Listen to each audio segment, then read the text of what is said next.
Muito bom dia para você que nos acompanha a partir de agora aqui na CBN Diário com o Condomínio Legal, programa que fala sobre cidade, planejamento urbano, mercado e direito imobiliário, dentro do Notícia na Manhã, todo sábado das 10h30 até às 11 horas. E hoje nosso assunto é um assunto que impacta diretamente na atividade econômica na cidade. Por quê? Tem um projeto de lei que passou na Assembleia Legislativa, o governador vetou e agora voltou para análise dos 40 deputados estaduais. Estamos tratando do projeto que aumenta os valores das custas e emolumentos nos cartórios. E para tratar deste assunto, aqui conosco estão Fernando Vilres, que é o presidente do Secov, o Sindicato da Habitação Florianópolis e Tubarão, e ainda o advogado Rodrigo Ferraz, integrante da Comissão de Direito Imobiliário da OAB. Senhores, bom dia, obrigado pela presença de ambos hoje aqui conosco. Bom, queria começar com o doutor Rodrigo, explicando para o nosso ouvinte, doutor, para explicar, para entender exatamente do que se trata, né, esse projeto, no que ele pode impactar a vida da cidade, de quem compra, de quem vende, de quem quer registrar um imóvel. Bom dia, bom dia Renato.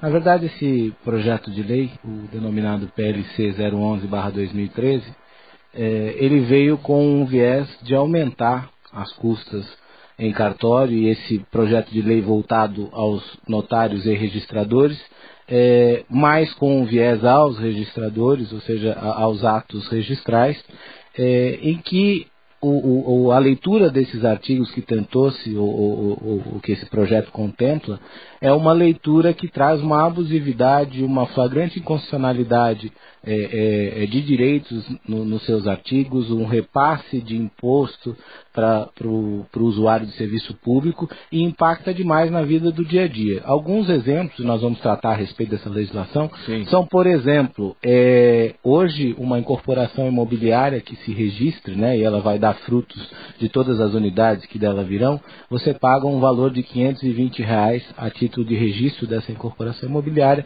mais um adicional por unidade dela de R$7,95 com um teto da tabela. A proposta desse projeto de lei, entre outros artigos, é de que isso dobre, que vá para R$1.040, ou seja, um aumento de 100%, e um adicional por unidade, que aí está a grande incongruência, que ele suba de R$7,95 para R$70 sem limite. O que isso quer dizer? Sem limite? Sem limite de número de unidades e sem teto da tabela de emolumentos. O que isso quer dizer? Vou pegar um exemplo claro. Um condomínio com 100 unidades, né? Um desse com um bloco, 12, 13 pavimentos, o normal, que hoje esse incorporador pagaria em torno de R$1.000 para o registro da incorporação, ele vai pagar, considerando 100 unidades e 100 vagas de garagem, ele vai pagar R$15.000, ou seja, um aumento absurdo para uma situação... Isso aí é só para início de conversas, é só o registro da incorporação. Exatamente, todos os frutos do registro dessa incorporação virão já como faturamento desses atos a posteriori, então logo o prédio fique pronto e tenha que se registrar as transferências dessas unidades. Já são outros valores. Exatamente, então... Isso aqui não tem nada a ver com o valor do imóvel. Não tem nada a ver com o valor do imóvel. E essa mesma redação ela é aplicada para outros tipos de assuntos, como parcelamento do solo, por exemplo, dos loteamentos, ou seja, usando a mesma técnica.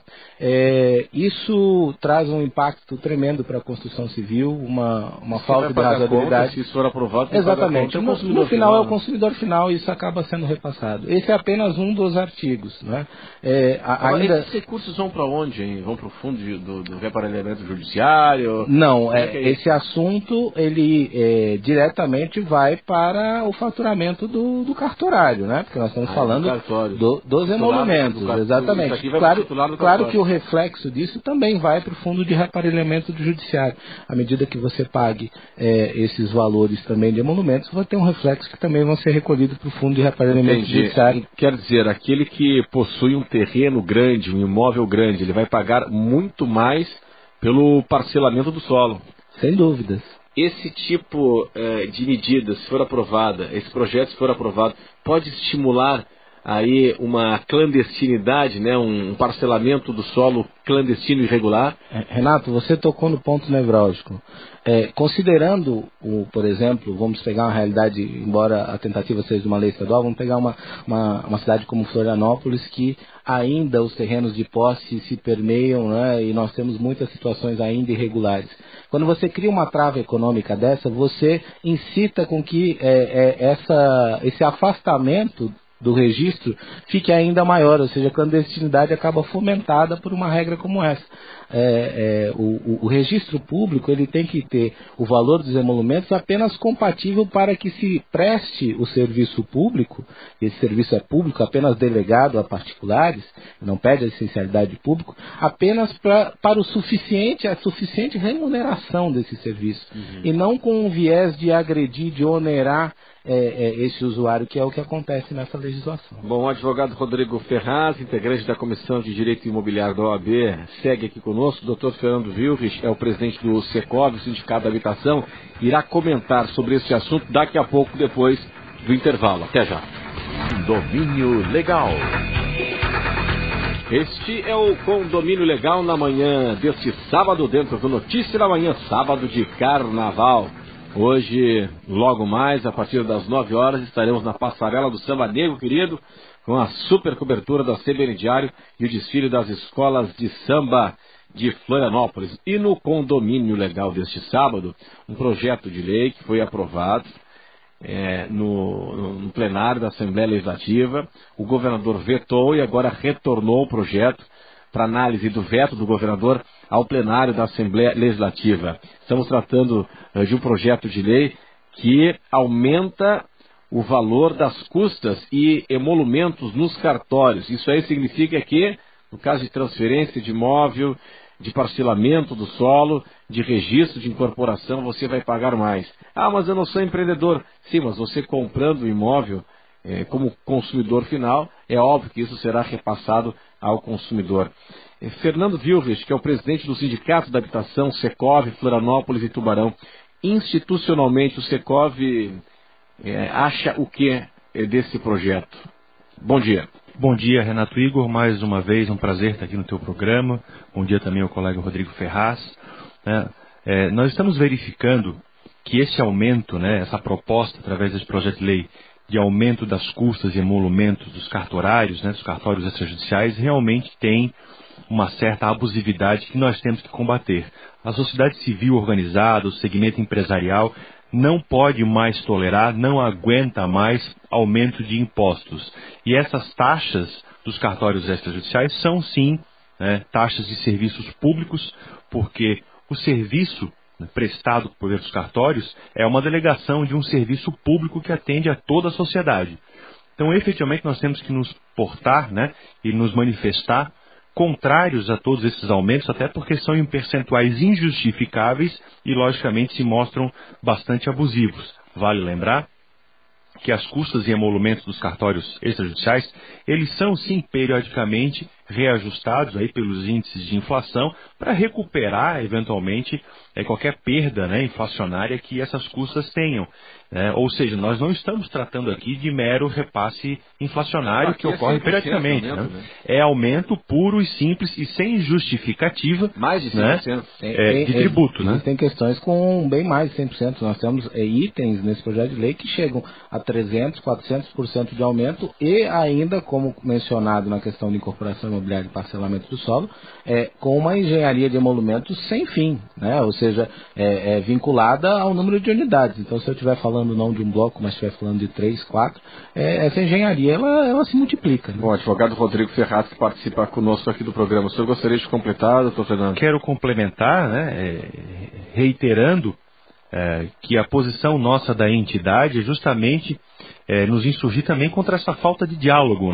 Nós não podemos também mais admitir que ocorra no processo legislativo em qualquer parte do país esses projetos de lei que visam trazer aumento de impostos e aumento de custos para o cidadão e para o setor empresarial, apresentados e aprovados aí no apagar das luzes do processo legislativo anual, com o intuito realmente quase que de esconder isso da sociedade. Não é assim que a coisa deve funcionar. Nós, do Sindicato da Habitação, em todas as nossas ações, temos sempre dialogado no sentido de que a sociedade tenha tempo de debater esses projetos, de comentar, de fazer proposta, de entender as razões pelas quais esses aumentos estão sendo postos e, eventualmente, até com algum deles, em virtude talvez até de aumento ou não de trabalho ou de responsabilidades dos cartórios extrajudiciais, podemos acatar, né, eventualmente algum aumento ou outro que possa sim ser realmente necessário.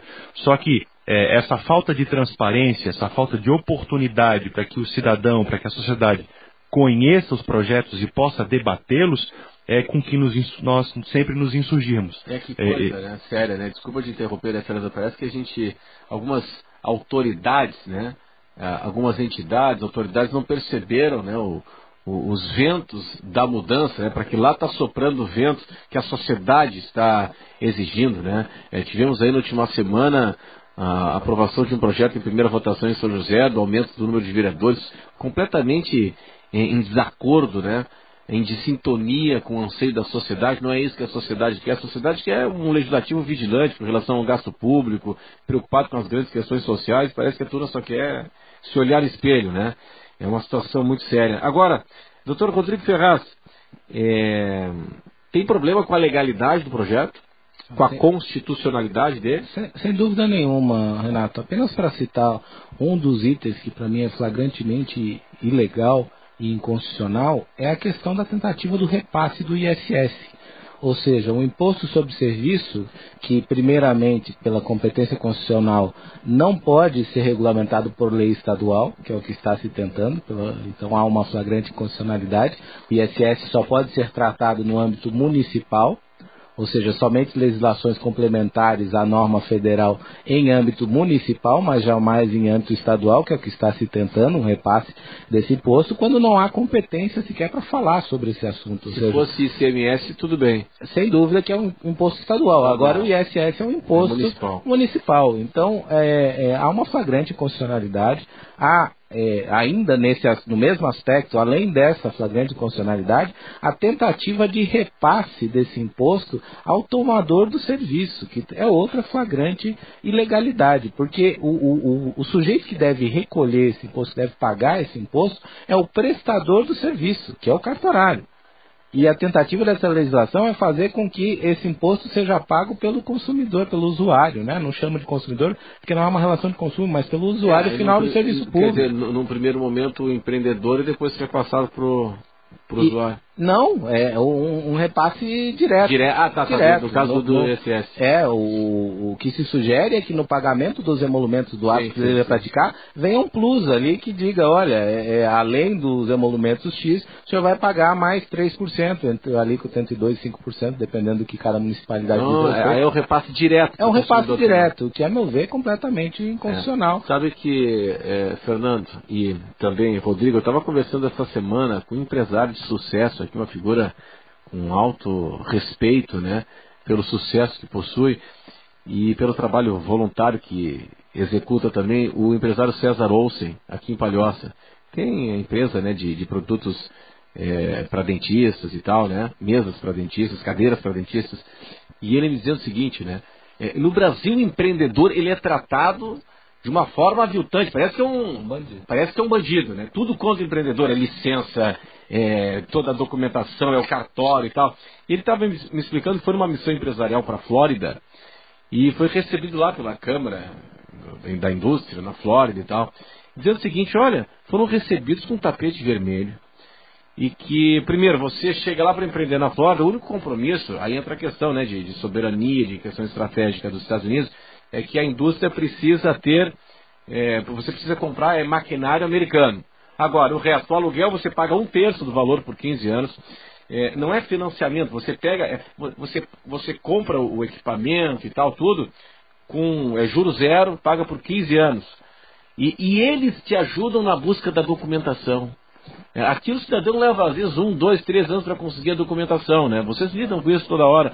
E lá não. Lá eles te ajudam a buscar a documentação e a coisa é para ontem. Né? Renato, apenas para complementar, essa sua observação. Eu tive a oportunidade de dar uma palestra ano passado no Consim, em que tratei sobre parcelamento do solo, e esse foi o embate com o Ministério Público daqui de Santa Catarina, justamente sobre esse assunto, ou seja, estávamos falando sobre loteamento, e a documentação de loteamento é das documentações mais difíceis de se obter, e o cartório e o Ministério Público às vezes ainda tornam isso quase que intransponível. E muitas vezes esse empreendedor, que é o cara que tirou licença, que teve aprovação municipal, que vem apanhando documentalmente, acaba sendo o foco dessas entidades, seja do Ministério Público, seja do cartório, quando na verdade ele deveria ser o auxiliado para que ele chegue lá, porque ele já está no caminho da legalidade. Claro. E aí deixa-se de fiscalizar, por exemplo, o Rio Vermelho, que tem uma série de loteamentos clandestinos que não é bom para ninguém, áreas de ocupação irregular. Quer dizer, parece que eles têm alvará. Claro, né? Como esse cara que está em busca da documentação, ele está mais visível, ele tem uma pessoa física e jurídica, ele é mais fiscalizado e não consegue a documentação. Exatamente. E aí o seguinte, aí o clandestino parece que pode tudo, né? Essa é a sensação que pois fica. Bom, vamos fazer o seguinte, para daqui a pouco, depois do intervalo, eu queria ampliar um pouquinho a discussão. O doutor Fernando está me trazendo aqui um material bacana, né? Uma obra do mercado editorial, Direito Imobiliário e Ambiental, de Rafael Burlani Neves e Fernando Amorim Vilrich, que organiza o trabalho. São artigos referentes ao direito imobiliário e ambiental. Nós vamos para o intervalo e daqui a pouco a gente volta. Condomínio Legal. Condomínio Legal na manhã deste sábado de carnaval, aqui na CBN Diário. Hoje, a partir das 9 da noite, temos aí o desfile das escolas de samba, transmissão da CBN Diário. No Condomínio Legal, hoje, um projeto polêmico que foi aprovado na Assembleia Legislativa. O governador vetou e voltou agora para a Assembleia para análise da derrubada do veto, e que trata do aumento dos valores das custas e emolumentos nos cartórios. Isso para o registro de incorporações, parcelamento do solo, aumento do ISS para o consumidor final, né, na compra do imóvel. Estamos tratando deste assunto aqui com o Dr. Fernando Vilrich, que é o presidente do Secov, Sindicato da Habitação, e em Florianópolis e também em Tubarão, e o advogado Rodrigo Ferraz, que é integrante da Comissão de Direito Imobiliário da OAB. Doutor Fernando, é o seguinte, estava a falar agora há pouco aqui do livro que o senhor lançou na Construfer no ano passado, aqui no Centro-Sul, Direito Imobiliário e Ambiental. O senhor organizou a obra, que também tem aqui a redação, a organização do Rafael Burlani Neves. São artigos, é isso? Exatamente, Renato. Esse livro foi fruto de um curso de pós-graduação em Direito Imobiliário e Ambiental da Universidade do Vale do Itajaí, Univale, de coordenação do professor Rafael Burlani, no qual nós levamos a ideia de que os artigos de conclusão do curso fossem organizados e editados nessa obra, né, que a editora da Univale de imediato abraçou a ideia, né, e nos apoiou, e saiu aí o resultado, né, esse belo livro, contendo uma série de artigos que congregam essas duas áreas do direito, que aparentemente muitas vezes são conflitantes, né, mas ao analisar mais de perto, são áreas que tendem a caminhar cada vez mais unidas, né, juntas, né? Então, o senhor escreveu aqui sobre a função socioambiental da propriedade urbana edificada. Explica pra gente aqui. O nome pode ser complexo, mas é algo muito simples, né? O próprio Estatuto das Cidades, né, prevê aí, né, uma série de itens a respeito da função social da propriedade, mas a maioria deles voltados para o terreno baldio, né? E então comecei a me questionar se a edificação, o condomínio, né, já edificado e pronto, não teria mais função social esse imóvel. E daí a gente começa a verificar uma série de outras exigências modernas que estão surgindo, né, que nos fazem crer que essa função social se transmuta numa função socioambiental, e a gente verifica cada vez mais que os condomínios estão tendo uma série de obrigações que hoje talvez algumas delas ainda sejam facultativas, mas que no curto prazo podem se tornar obrigatórias. Exemplo? A exemplo da questão da separação do lixo, né? Então, eventualmente, daqui a pouco o condomínio que não segregar o seu lixo pode eventualmente ser multado, né? Hoje a gente tem uma série de questões com relação algumas cidades que já estão obrigando os condomínios antigos a instalarem hidrômetros individuais nas unidades. Reaproveitamento da água. Reaproveitamento da água, né? Aplicação, né, por exemplo, como existem os programas ambientais 1 degree less, que é 1 grau a menos, né, no qual a mera atitude de você pintar os tetos dos prédios com tinta branca reduz, né, a pressão das temperaturas nos centros urbanos. Isso na legislação é uma tendência? Isso a gente está percebendo que esses programas de gestão e manutenção de operação dos prédios com foco no ambiental, que hoje são programas facultativos, ao longo dos anos, com a preemência do direito ambiental e a necessidade de conservação do meio ambiente, passam a se tornar obrigatórios. Muito bem. Fernando Wilrich, presidente do Secov, advogado Rodrigo Ferraz, muito obrigado pela presença dos dois hoje aqui conosco. Um ótimo carnaval a ambos e até uma próxima oportunidade, tá certo? Obrigado, viu? Muito obrigado, Renato. Condomínio Legal volta na semana que vem. Até lá. Condomínio Legal. Oferecimento Sinduscom, construindo o futuro com sustentabilidade. Orcitec 30 anos, contabilizando histórias de sucesso. E JA Urbanismo, novos espaços.